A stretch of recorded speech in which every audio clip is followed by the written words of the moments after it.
Tell the Spartans, O stranger passing by, that here, obedient to their laws, we lie.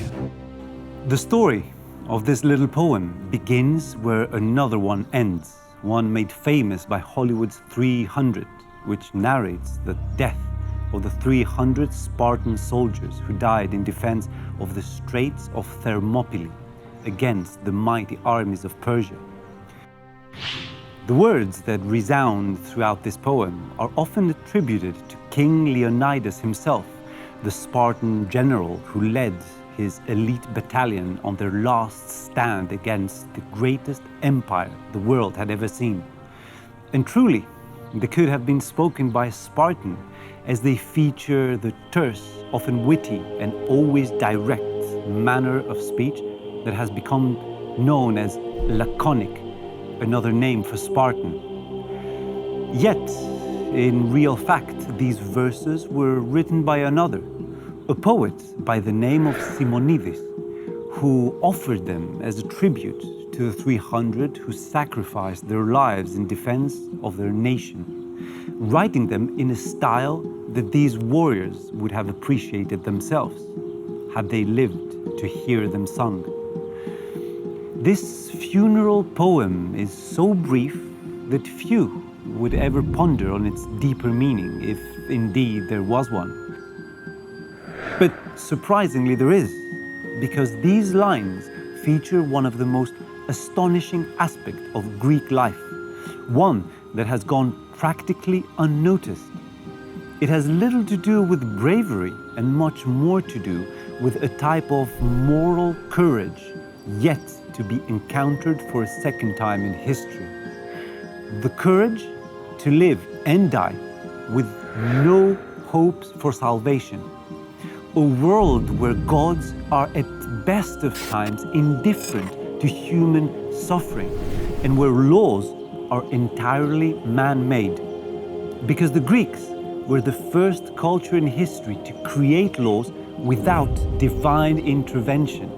And unlike the endless line of critics that still claim this to be impossible, they knew all about it and could die defending it.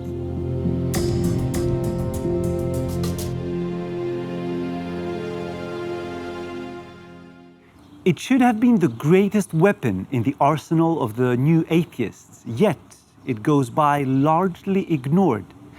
We're talking about the unique attitude of ancient Greeks towards religion and its relation to the law.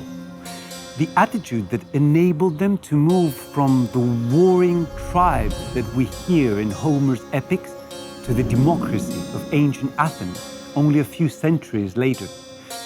Today, the secret to their success has been lost, and nowhere is this lost more apparent than in our endless debates about the place of religion in modern societies.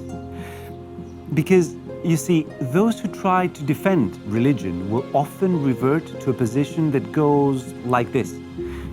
Even if we lack direct proof for the existence of God, they will say, we should still act as if God existed, because doing so will provide us the moral guidance that we need in order to keep our societies from disintegrating, implying, in short, that man needs the fear of God in order to get in line.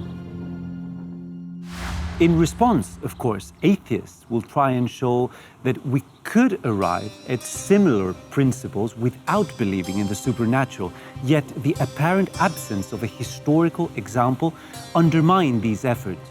But is there really no historical example of a society that obeyed its laws without believing they were gifted from God? Let's look back at the epigram by Simonidis, written laconically, which means Spartan-like, which in turn means using as few words as possible. Tell the Spartans, O stranger passing by, that here, obedient to their laws, we lie. Ancient historians wrote that just before the Battle of Thermopylae that was immortalized in Hollywood's 300, Xerxes, the Persian king, asked a Greek who served in his court whether the Spartans would indeed put up a fight against him, as they were outnumbered many times over. The Greek replied that yes, they will definitely fight because there is a master that Spartans fear more than the Persians fear their king. That master is the law. Now, where did Spartans get their laws? Well, if we look at the great civilizations of antiquity, the Persians included, they all seem to believe that once, a long time ago, a god or some magical ancestor came from above and gave them laws by which to live. But unlike them, the Greeks never considered the gods as being responsible for telling them how to live. And the Spartans in particular, when asked about their laws, had a much simpler answer. Lycurgos, the celebrated lawmaker, a man, no less, who is considered to be a real historical figure, born around the year 820 BC. And so, answering the burning question that lingers to this day, whether laws have to be sanctified by a higher power in order to be obeyed, the Greeks answered with a historical first. No, because Lycurgos, like any of the great lawmakers of ancient Greece, was practically alone in his task, and once it was completed, once his laws were fully conceived and articulated, they were voted in by free citizens who used their best judgment to decide whether these laws were worth living under as well as dying under. This, of course, does not mean that the Greeks were atheists in any sense of the word, and piousness, osiotita, respect for the gods, was considered by Plato one of the 5 cardinal virtues. Rather, it means that for the first time in human history, the gods were pushed away from the legislative process, leaving an enormous space free for man and his will.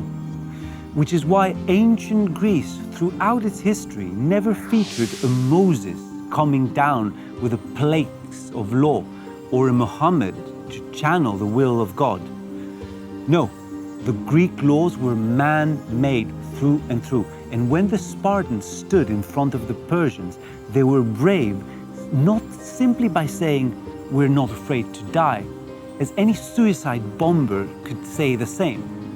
No, these soldiers, together with the rest of the Greeks, were brave for having the courage to stare at the moral void of existence without any delusion. They were brave because, unlike the suicide bomber, they were not afraid to live. Greece has become known as the birthplace of democracy, and democracy is often connected with the practice of voting, which is a rather superficial connection. Because what makes a society truly democratic is the degree by which it can break away from traditional authority. For those who cannot understand this, even some Native American tribes can appear democratic, just because they have a tradition where the whole tribe sits around the campfire and votes on a certain issue. But the careful observer will notice that just a few miles from this tribe, there is another one, almost identical in terms of ethnicity, that is tyrannical, ruled by a single absolute monarch.